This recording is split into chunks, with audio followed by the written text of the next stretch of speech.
Hi, my name is April Dickerson, and today I would like to take a few minutes to explain to you medication errors.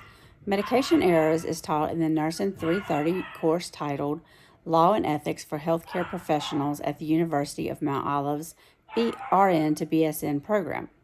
This video is an assignment for my Master of Science in Nursing degree program that I am currently enrolled in at the University of Mount Olive.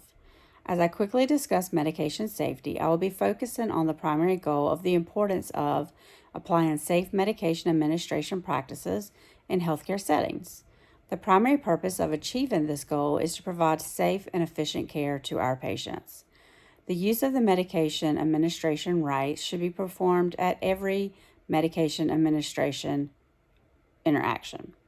Elements of medication administration patient rights include the right patient, the right drug, the correct route, the right dosage, and the right time.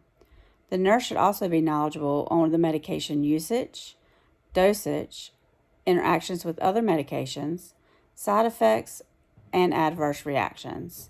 When medication administration errors do occur, the nurse should abide by the healthcare facility's policies in reporting the error to the leadership. So what is a medication error and why is it so important?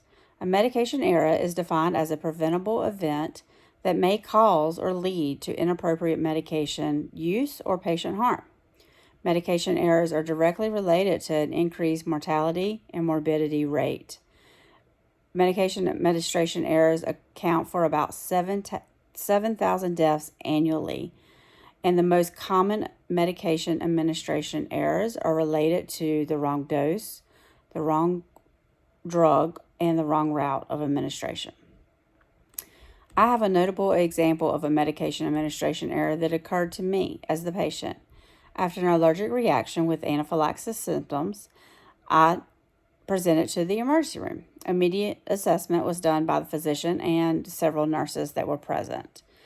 Medication was verbally ordered at the bedside, while one nurse continued to connect me to the cardiac monitor, blood pressure monitoring, and starting a peripheral IV. The other nurse went to gather the medications. The nurse who gathered the medications returned to the room and passed the medications to my primary nurse, already drawn into syringes. The primary nurse then began to give me the first of the medications, which was through my IV. Within seconds of the initiation of the medication administration, I knew something was wrong. As a cardiac nurse, I recognized immediately that the cardiac monitor alarm was alerting a critical alarm.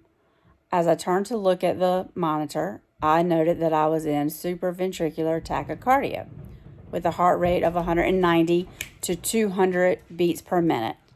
The heart rhythm then deteriorated to ventricular tachycardia, which is a lethal heart rhythm. The changes in the heart rhythm and heart rate also affected my blood pressure dramatically.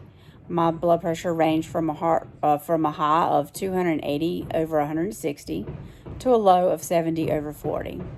The combination of the heart rate, rhythm, and blood pressure response put a significant stress and strain on my heart.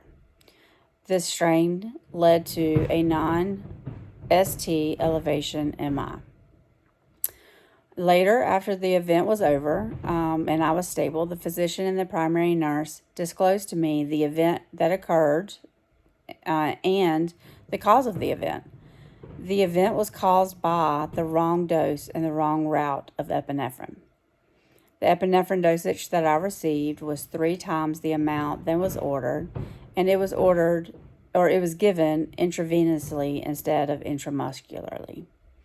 The factors in this situation that were related to the nurse making a medication error were that the primary nurse did not prepare the medications, the syringes were not labeled, and there was not proper use of the barcode medication system that hospital utilizes.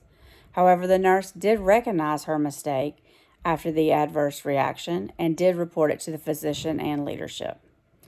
This brief lecture regarding applying safe medication administration practices in healthcare settings is essential in protecting our patients. Nurses advocate for patient safety and are critical individuals in ensuring that medication administration practices are safe and appropriate.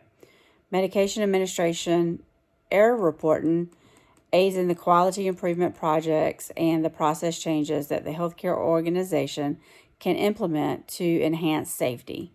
The information that I have provided regarding medication administration was supported by current evidence found in the book of Patient Safety and Quality, an evidence-based handbook for nurses, and this was published by Rhonda G. Hughes.